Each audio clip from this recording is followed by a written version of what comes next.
bagaimana caranya mencegah anak dari bahaya yang bisa datang dari orang luar, baik orang asing maupun dari orang yang dikenal tapi berniat jahat. Oke, jadi itu pertanyaannya ya. Sebenarnya hal itu membutuhkan komunikasi ya, lagi-lagi komunikasi, jadi komunikasi yang jelas dan pastinya konsisten. Eh, ada memang ya beberapa hal-hal penting yang perlu kita sampaikan kepada anak kita. Jadi beberapa diantaranya, yang pertama itu adalah ajarkan kepada anak mengenai batasan-batasan tubuhnya. Jadi soal body safety rules-nya itu harus jelas ya Bapak Ibu. Anak harus tahu bagian tubuh mana yang tidak boleh disentuh oleh orang lain. Jadi kenalkan konsep area pribadi dan sentuhan tidak nyaman. Jadi itu yang pertama ya. Yang pertama ini tentang bagian tubuh dulu. Kemudian yang kedua itu adalah waspada ya. Jadi ajarkan kepada anak mengenai waspada. Jadi waspadai trik umum orang jahat. Jadi kita sebagai orang tua harus mengajarkan kepada mengenai waspada. Jadi waspadai trik umum orang jahat.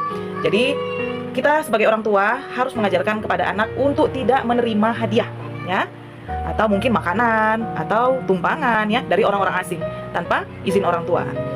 Dan yang ketiga, kita harus latih anak untuk menghadapi situasi darurat.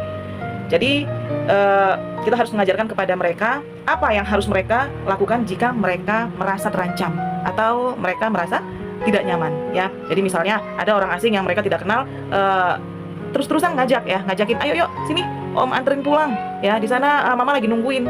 Jadi kita harus mengajarkan kepada anak ya untuk harus berani speak up ya, minta tolong ya. Contohnya nanti kalau ada yang ngajakin kamu ya dan kamu tidak kenal orang itu, dia maksa, terus kamu merasa terancam dan kamu merasa tidak nyaman ya, kamu bisa langsung berteriak ya. Misalnya bilang aja begini, tolong saya tidak kenal dengan orang ini ya, misalnya begitu ya. Atau adik bisa lari ke tempat yang ramai.